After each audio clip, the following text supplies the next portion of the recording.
हम देख रहे हैं इतने कम समय में ही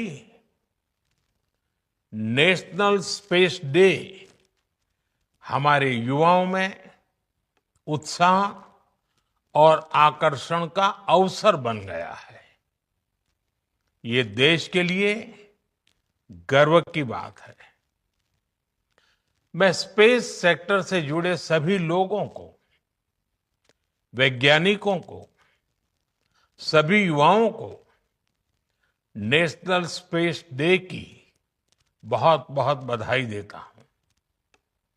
अभी भारत ने international olympiad on astronomy and astrophysics उसकी मेजबानी भी की है। इस कंपटीशन में दुनिया के 60 से ज्यादा देशों से लगभग 300 युवाओं ने हिस्सा लिया। भारत के युवाओं ने मेडल भी जीते। ये ओलंपियाड स्पेस सेक्टर में भारत की उभरती लीडरशिप का प्रतीक है। साथियों, मुझे खुशी है कि युवा साथियों में स्पेस के प्रति रुचि बढ़ाने के लिए इसरो द्वारा भारतीय अंतरिक्ष हैकाथॉन और रोबोटिक्स चैलेंज जैसी पहल भी की गई है।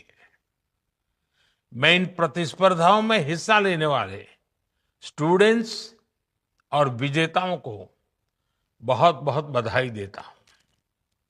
फ्रेंड्स, स्पेस सेक्टर में एक के बाद एक नए माइलस्टोन गणना, ये भारत और भारत के वैज्ञानिकों का स्वभाव बन गया है। 2 साल पहले ही भारत पहला ऐसा देश बना था जिसने चंद्रमा के साउथ पोल पर पहुंचने का इतिहास रचा।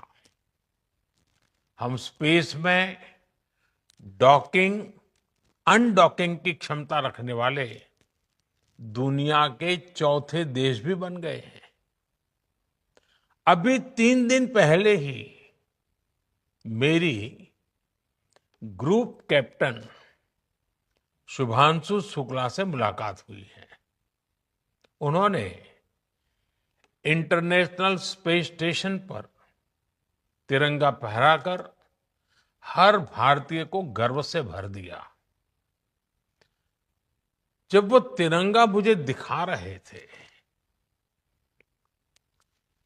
वो जो पल थी, जो अनुभूति थी, वो शब्दों से परे है।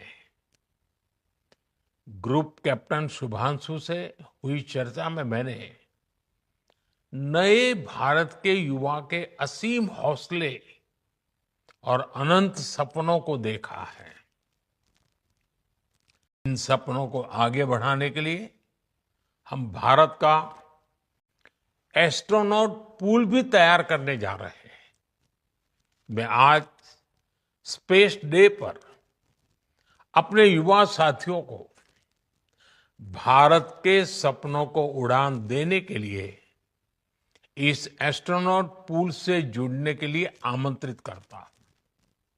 साथियों, आज भारत सेमी क्रायोजेनिक इंजन और इलेक्ट्रिक प्रोपल्शन जैसी ब्रेक थ्रू टेक्नोलॉजी में तेजी से आगे बढ़ रहा है।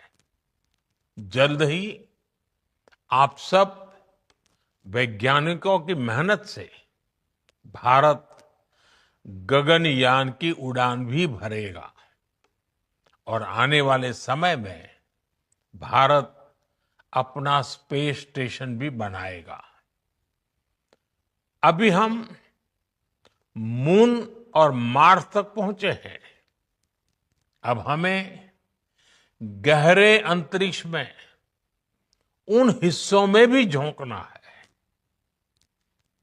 जहां मानवता के भविष्य के लिए कई जरूरी रहस्य छिपे हैं। बियॉन्ड गैलेक्सीज लाइज अवर होराइजन। साथियों, अनंत अंतरिक्ष हमें हमेशा ये एहसास दिलाता है कि वहां कोई भी पड़ाव अंतिम पड़ाव नहीं है। मैं मानता हूं स्पेस सेक्टर में पॉलिसी लेवल पर भी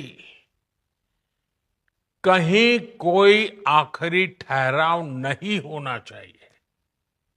और इसलिए मैंने लाल किले से कहा था, हमारा रास्ता रिफॉर्म, परफॉर्म और ट्रांसफॉर्म का रास्ता है। इसलिए बीते 11 वर्षों में देश ने स्पेस सेक्टर में एक के बाद एक लगातार बड़े रिफॉर्म्स किए हैं। एक समय था जब स्पेस जैसे फ्यूचरिस्टिक सेक्टर को देश में अनेक पाबंदियों से बांध दिया गया था। हमने इन बेड़ियों को खोला। हमने प्राइवेट सेक्टर को स्पेस टेक में परमिशन दी और आज देखिए देश में 350 से ज्यादा स्टार्टअप्स स्पेस टेक के इनोवेशन और एक्सेलरेशन का इंजन बनकर उभर रहे हैं। इस कार्यक्रम में भी उनकी बढ़ चढ़ करके उपस्थिति दिख रही है।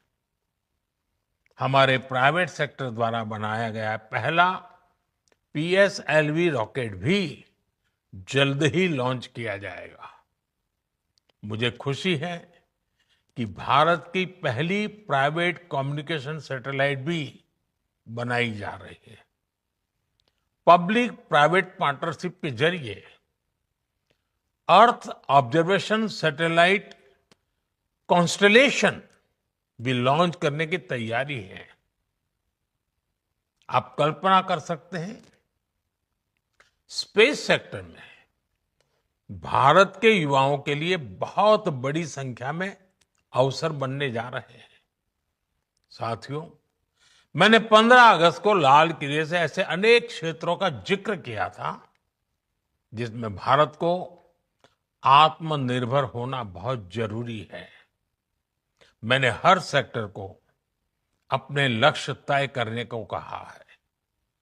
आज स्पेस डे के दिन मैं देश के स्पेस स्टार्टअप से कहूंगा, क्या हम स्पेस सेक्टर में अगले 5 वर्षों में 5 यूनिकॉर्न खड़े कर सकते हैं? अभी हम भारत की धरती से साल में 5-6 बड़े लॉन्च देखते हैं। मैं चाहूंगा कि प्राइवेट सेक्टर आगे आए और अगले 5 साल में हम उस स्थिति में पहुंचे कि हर साल 50 रॉकेट लॉन्च कर पाए, हर सप्ताह एक। इसके लिए देश को जिन नेक्स्ट जन रिफॉर्म की जरूरत है वो करने का सरकार का इरादा भी है और इच्छा शक्ति भी है। मैं आपको विश्वास दिलाता हूं, सरकार हर कदम पर आपके साथ खड़ी है। फ्रेंड्स, भारत स्पेस टेक्नोलॉजी को साइंटिफिक एक्सप्लोरेशन के साथ ही ईज ऑफ लिविंग का भी माध्यम मानता है। आज स्पेस टेक भारत में गवर्नेंस का भी हिस्सा बन रहा है। फसल बीमा योजना में सैटेलाइट बेस्ड आकलन हो, मछुआरों को सैटेलाइट से मिल रही जानकारी और सुरक्षा हो, डिजास्टर मैनेजमेंट हो या पीएम गति शक्ति नेशनल मास्टर प्लान में जियो स्पेशियल डेटा का इस्तेमाल हो। आज स्पेस में भारत की प्रगति सामान्य नागरिकों का जीवन आसान बना रही है। इसी दिशा में केंद्र और राज्यों में स्पेस टेक का इस्तेमाल बढ़ाने के लिए कल नेशनल मीट 2.0 का आयोजन भी हुआ है। मैं चाहूंगा ऐसे प्रयास आगे भी चलते रहें। हमारे स्पेस स्टार्टअप भी नागरिकों की सेवा के लिए नए सॉल्यूशंस दे, नए इनोवेशंस करे। मुझे विश्वास है आने वाले समय में अंतरिक्ष में भारत की यात्रा नई ऊंचाइयों को छुएगी। इसी विश्वास के साथ आप सभी को एक बार फिर नेशनल स्पेस डे की बहुत बहुत बधाई। धन्यवाद।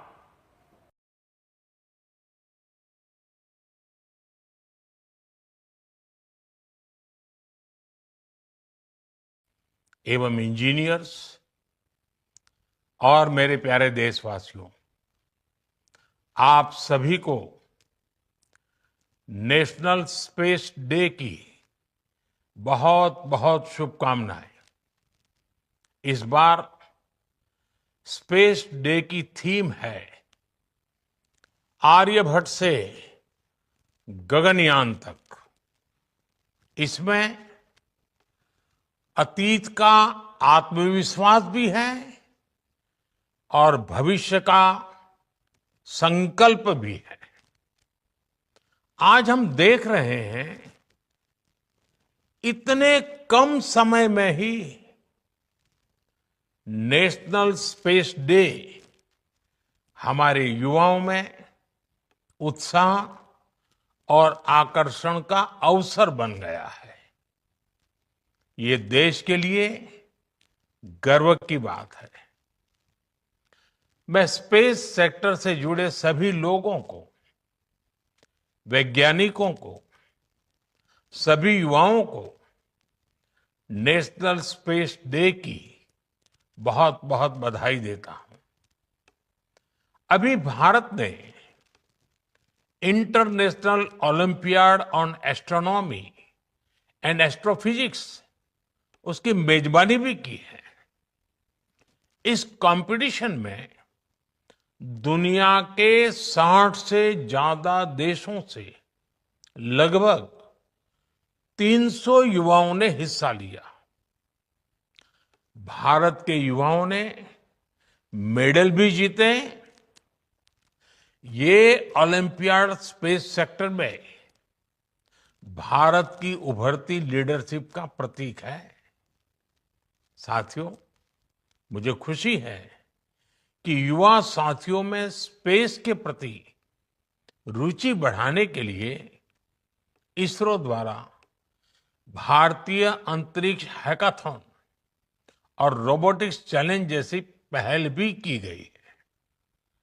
मैं इन प्रतिस्पर्धाओं में हिस्सा लेने वाले स्टूडेंट्स और विजेताओं को बहुत बहुत बधाई देता हूं।